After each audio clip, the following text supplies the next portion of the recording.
Good evening, friends, fiends, and night owl supremes. I hope the evening finds you well, or whatever time of day you're listening to this at. I hope you are doing a-okay. Now, what's in a name?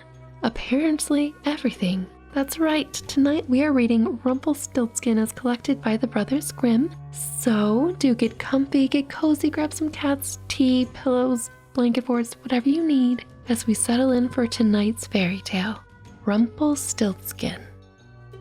Once there was a miller who was poor, but who had a beautiful daughter. Now it happened that he had to speak to the king, and in order to make himself appear important, he said to him, "I have a daughter who can spin straw into gold."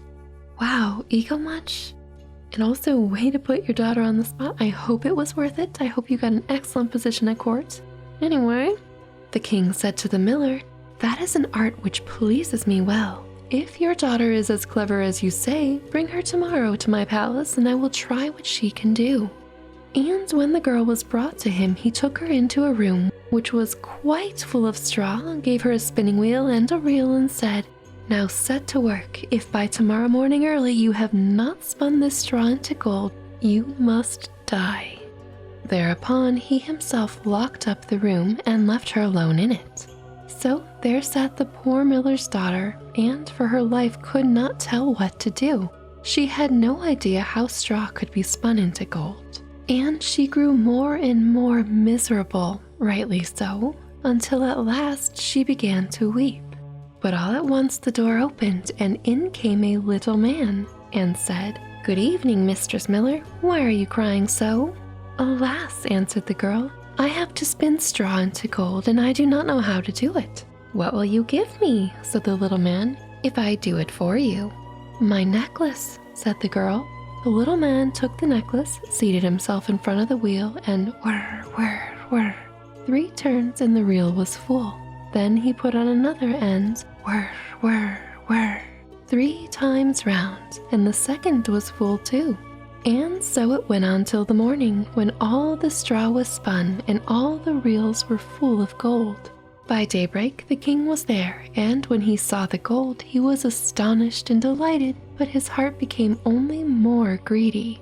Of course, he had the miller's daughter taken into another room full of straw, which was much larger, and commanded her to spin that also in one night if she valued her life. Man, I don't know. The girl knew not how to help herself and was crying when the door opened again, and the little man appeared and said, "What will you give me if I spin the straw into gold for you?" "The ring on my finger," answered the girl. The little man took the ring, again began to turn the wheel, and by morning had spun all the straw into glittering gold. The king rejoiced beyond measure at the sight, but still he had not enough gold. He had the miller's daughter taken into a still larger room full of straw and said, "You must spin this too in the course of this night, but if you succeed, you shall be my wife." But what if she didn't want to marry him? And it's interesting that all of a sudden we're using positive reinforcement instead of the negative threat of death to get the straw spun into gold. Anyway, continuing into the king's brain, "Even if she be a miller's daughter," thought he, "I could not find a richer wife in the whole world." When the girl was alone, the little man came again for the 3rd time and said, "What will you give me if I spin the straw for you this time also?" "I have nothing left that I could give," answered the girl. "Then promise me, if you should become queen, your first child." "Who knows whether that will ever happen," thought the miller's daughter. But it will, because the bargain was if she could spin the straw into gold, she would be queen. So it will happen if she takes this bargain. It's like a self-fulfilling thing here. Come on, man. I mean, come on, girl. I don't know. And not knowing how else to help herself in this difficulty, she promised the little man what he wanted. And for that, he once more span the straw into gold. And when the king came in the morning and found all as he had wished, he took her in marriage. And the pretty miller's daughter became a queen. As we knew would happen, big surprise. After a year, she had a beautiful child, and she never gave a thought to the little man. Oh, this fairy tale's interesting. It actually seems like it was a full-term pregnancy, not like, oh, whoops, 3 days. But suddenly he came into her room and said, "Now give me what you promised." The queen was horror-struck and offered the little man all the riches of the kingdom if he would leave her the child. But the little man said, "No, something that is alive is dearer to me than all the treasures in the world." Then the queen began to weep and cry so that the little man pitied her. "I will give you 3 days' time," said he. "If by that time you find out my name, then you shall keep your child."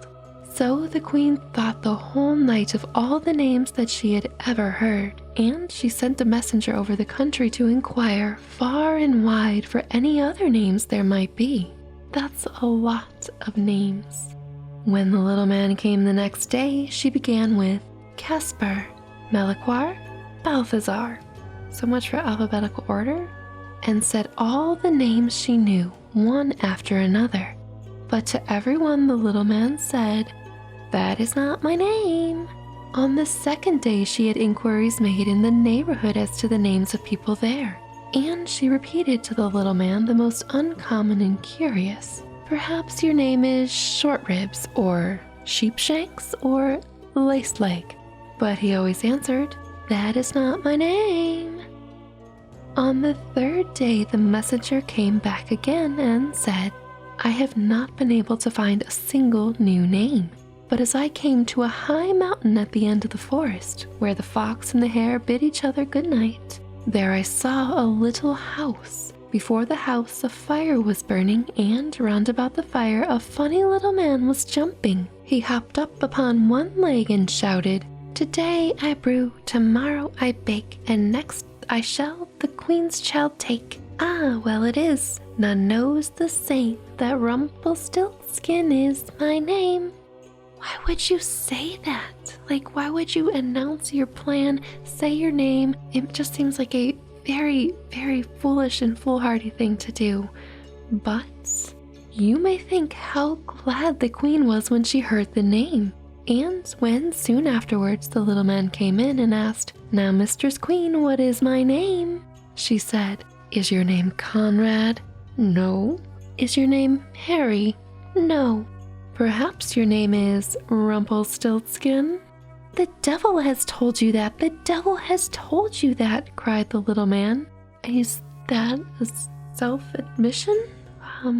Anyway," and in his anger he stamped his right foot so deep into the earth that his whole leg went in, and then in rage he pulled at his left leg so hard with both his hands that he tore himself in two. Yikes. And the end. So, dear friends and fiends, what's in a name? Apparently, everything. I do hope you enjoyed tonight's story, Rumpelstiltskin, collected by the Brothers Grimm, and hopefully it put your mind at peace. Or if not, instead of counting sheep from now on, we can just count all the names in the world to try to fall asleep. Wouldn't that be really fun? Personally, I really like the names Short Ribs, Sheepshanks, and Lace Leg. But, just saying.